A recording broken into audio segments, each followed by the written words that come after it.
I'm Kiera Morgan. Thanks for joining me for Coffee with Kiera, sponsored by The Human Being on Highway 101 and 6th Street in Newport, and on Highway 101 at the north end of Lincoln City.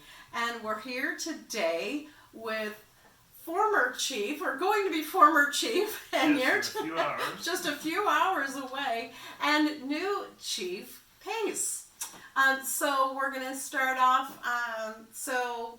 I don't know what to call you. You've always been Chief Enyeart. Well, I'm still chief for a few more hours, so you can call me that.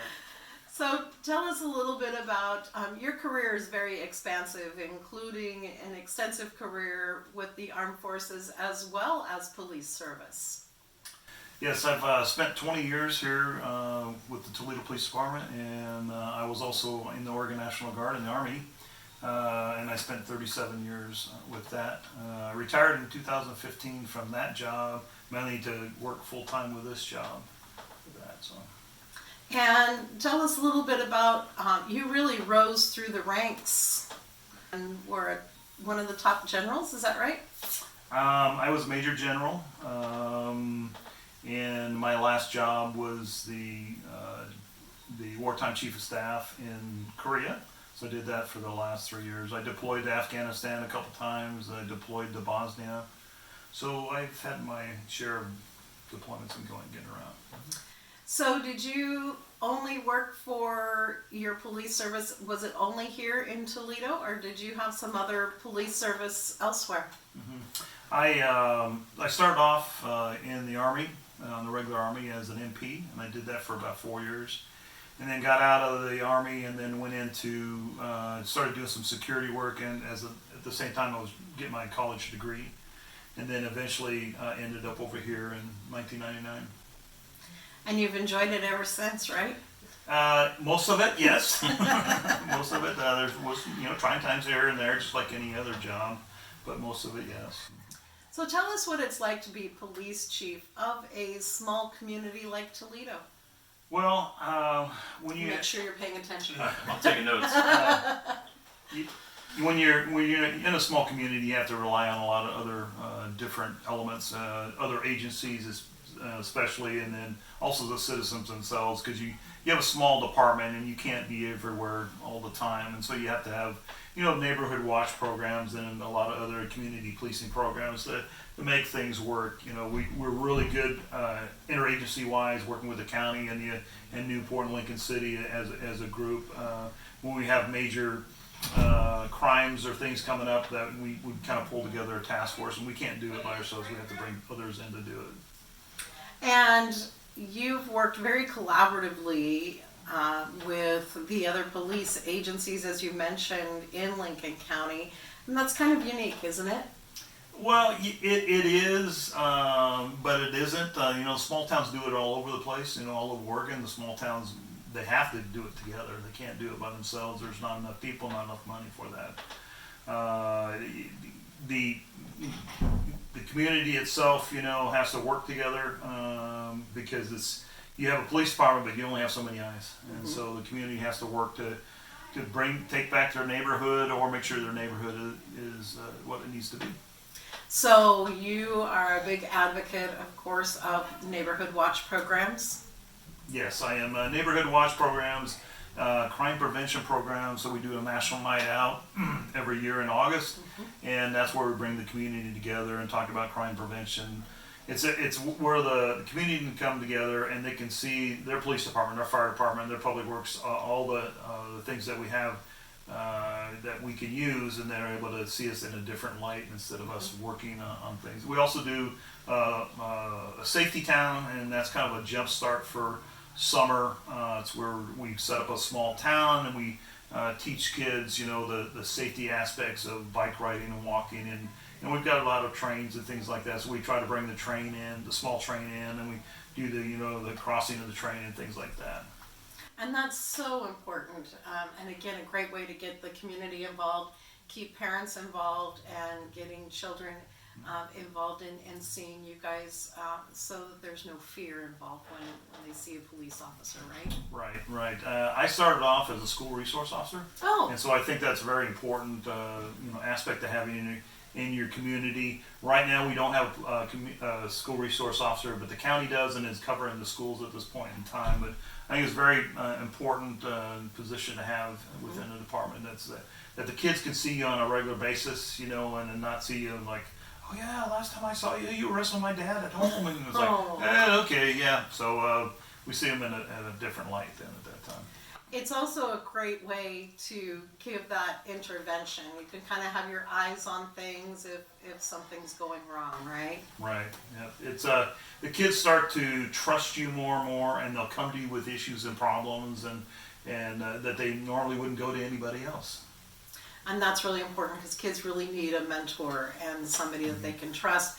And speaking of which, you also do a youth camp or a what is it called? Well, a while back when I was school resource officer, we had an at-risk youth camp that we ran. It was up at Elk City, and we mixed not only at-risk youth, but I guess socially maintained youth together, and mixed them together, and we actually had some camps that we went to, and there was different things that we had, crafts, and taught them different leadership skills for that. That's really important. So here's the big question. I'm sure you've been asked 1,000 times already. What are you gonna do now? Well, that's the 1,001 times I've said that. Yeah. Well, the first year I'm going to travel. We've got a lot of trips planned, and so we're going to go out and see the world, and see different places we haven't been before. And we're heading to Prineville, so we've already purchased a house in Prineville. My daughter lives there, and my 2 grandsons that are sucking us there with it. I wanted to move to Kauai, but Grandma said no, and I told Grandma I'd miss her, but we bought a house in Prineville, so we're moving there here this week. So you're going to be close to Shaver, huh? Yes, he was just here, and Bob was here, and so we'll be neighbors again. Good, good. Another very well-respected officer with Oregon State Police, and then for many years here with you guys as well. So we haven't forgotten about you. Tell us a little bit about your history with the police department. Sure, I started when I was 21 years old. I was a reserve police officer for Hillsborough Police Department. During that time period, I was an executive on the executive board, and I was in charge of all the major events like the parades and stuff like that for the reserve officers. I also got my certification in crime prevention, and I helped out the crime prevention officer a lot at the Hillsborough Police Department. And then I was hired here in 2007, and I rose through the ranks as well. I was the union president for a while for our union, and then I was hired by chief to be the sergeant for the police department, and I've been the sergeant here for about Forever. For a very long about time. 5 years or so. Yeah. So it's a great position to be in. Like I said, I started at Hillsborough, so it was a lot larger department. There was like 185,000 people there, and here I came down to 3,500 people, 5,600 in the greater city limit area. And so it was a huge culture shock for me at first, but then I really embraced the small town, feel, because I was able to. We deal with the 5% of the population all the time, and so I was able to make those connections, make those important relationships. And so when we deal with people all the time, we could help them with their problems instead of just shag and call as is a bigger agency. So tell us a little bit about what your job is as sergeant and what you're going to be doing as chief. So as a sergeant, I'm the evidence custodian. I'm in charge of that. I do all the grants for the police department. I'm also the advisor for the Explorer Post, and I manage the detective and then the officers as well. And I'm trying to think of other things. Anything the chief doesn't want to do, he gets. Yeah, that's pretty much as duty is described or whatever that's stated. But yeah, it's been pretty great as a sergeant, and then as a chief, I'll get all those duties plus more. I was just gonna say, are you gonna have your own sergeant that you can, put some of this on, or after I will. a while? I'll have my own sergeant, and then his job will mainly be managing the personnel. We do have a very young department right now. We just had 2 new officers come on board who just recently graduated from the academy within the last couple of years. And then our core officers are also rather young. So it's nice to have, it will be nice to have a dedicated sergeant that will have that experience behind him, and then they can help lead the other officers.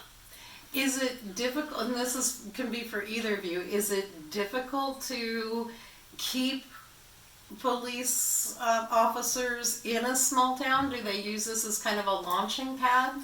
We've actually been rather blessed. Chief Enyeart, through his leadership, has actually created a really nice culture and atmosphere here that people actually want to stay. You would think that based upon the pay scale and all that people would just want to use this as a stepping stone to launch off. And we've had a couple officers that have done that. Tabitha Dean, she now works for the Salem Police Department. Great officer, started off here. And then a couple other officers as well throughout my career. But everybody just likes staying here because of the culture that we have and the ability for them to do things that they wouldn't normally be able to do in a larger agency. They're able to get onto special teams. It's like the major crash team, the major crimes team, multiple agency teams. So are you still doing some patrol in the Siletz area, or is that mostly the sheriff's office and you're working together with them? How is that working? Our officers do some traffic on Highway 229 as well as on Highway 20, but we normally leave all of the calls out there for the sheriff to deal with. They have a contract with them, and so they handle the calls. We go out there and we support them, and we provide backup to them whenever they ask, or sometimes if they just need backup, we head out there. We have a great relationship with the Siletz area and community members, and we want to maintain that. So I know for many years you had a patrol out in the Siletz area. Yeah. And is it a little easier now having that extra backup? We had the contract for about 8 years where we actually had 2 more officers than we do now, and we concentrated on Siletz at that point in time. The county got the contract after there was a time that there was no police services out there, and they put more people on their shifts to cover out there. And are you going to continue with, for instance, the youth academies and Explorer program? Explorer program. Thank you. I'm like trying to think of what it was. Are you going to continue with those? Yeah, we're actually I think we're the only department in the county that has the Explorer Post program, so we're going to continue on with that. We're also going to, within the next couple of years, bring on a reserve department. We had one when I first started, and it became defunct mainly because there was no local academy to help support that program, and so the Newport Police Department has a reserve academy, and so we'll be working within the next couple of years to bring on our own reserve department. That's going to be great. What a big benefit that'll be for the community and for the department. So, your most memorable, or one of your most, story time. Yeah. Well, police work is like, 80% boredom and then 10%, It's kind of like being a there's teacher. a lot of memorable times, working real hard after trying to get some drug dealers and things like that, and then finally getting them. That's the most memory pieces that we have. Unfortunately, I've had some really bad memory things, some death investigations and some major crash, and those are, memories that you have all the time too. But I think that the biggest memory that I, like the most is the community events that we do. So the National Night Out and, the Summer Festival is a big community event for us too. We bring all our people in to work the Summer Festival, and we make it a family kind of thing, and we'll have a big barbecue, and the family comes in because all our people are working, they'll come in and have a barbecue here too. The other night is New Year's Eve. We bring everybody in New Year's Eve, and families come in and enjoy a meal with us at that point in time as we have to work it. So those community events and try to bring the department together as a family. And Toledo is very fortunate to have your own dispatch here. Can you tell me the importance of that and how that's benefited your department? We've had a dispatch here for many, many years. What it does for us is that somebody can come in here into the department here anytime, 7 days a week, 24 hours. There's always going to be somebody here that they can talk to if they need help. The dispatchers that we have, they know the area, they've been here, they know the police officers. They can get people down to where they need to be quickly. We can't say that about other agencies. That's great, and I hope it's something that's going to be able to continue. It's great having that vocal, that they know the area.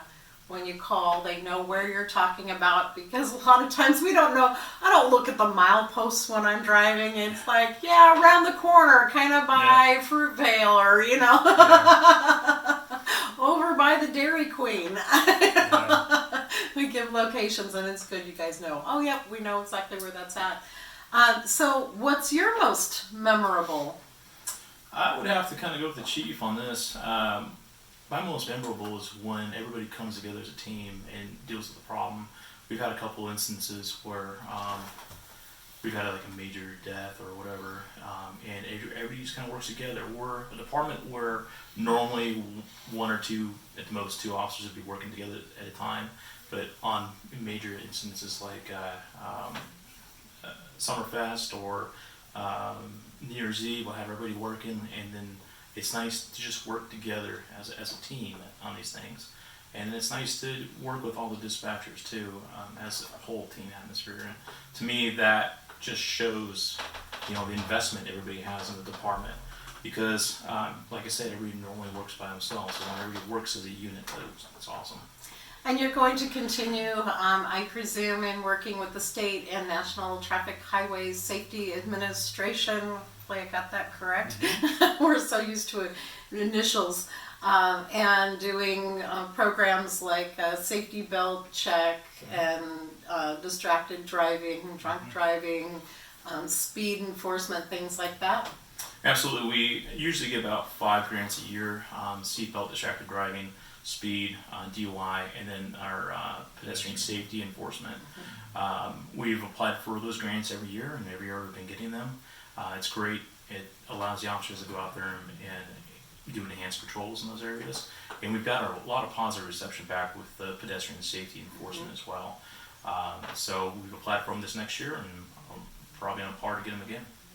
Fantastic. All right. Is there anything else that you want to add as we wrap up? I feel pretty good, obviously, because I'm retiring, but I also feel pretty good about the department itself, and I feel that I've got it left it in good hands with Mike Pace and the staff that is here.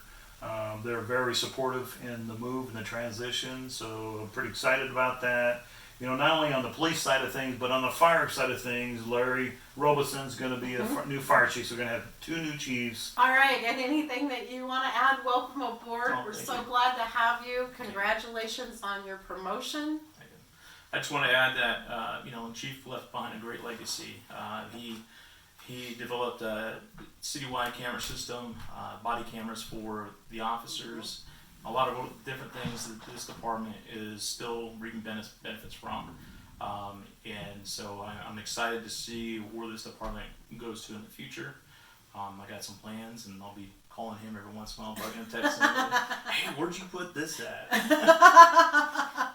But I'm also excited about some of the new relationships we've developed throughout the county. I'm currently on the Lights of Hope board. Oh, excellent. And so we've established that, and with Tracy Johnson and Susie Duncan. There you go. Sorry, Susie. I got your back. But so basically, Lights of Hope is an umbrella organization, and underneath that we have Lights of Hope, which we do every year for addiction awareness. We do Into the Darkness during the winter months to talk about suicide prevention, and then we recently brought in on board Caden's Golf Classic, which raises money for CASA. So I'm really super excied about the relationship we've built with that organization. They're amazing. We were there at Cadence Classic, kicked things off with a couple of live videos, and we're very excited. They raised, I believe, we're still kind of waiting for the final totals, but I believe it was over $3,000, which is fantastic. Like you said, to help CASA and help prevent child abuse. And we're on board, and consider us one of your team members to help out wherever we can. Outstanding. All right, for Human Being, thanks for joining me for Coffee with Kiera. Stop by and get your favorite beverage in Newport on Highway 101 and 6th Street, and in Lincoln City at the north end of Lincoln City on the west-hand side. Thanks for joining me for Coffee with Kiera.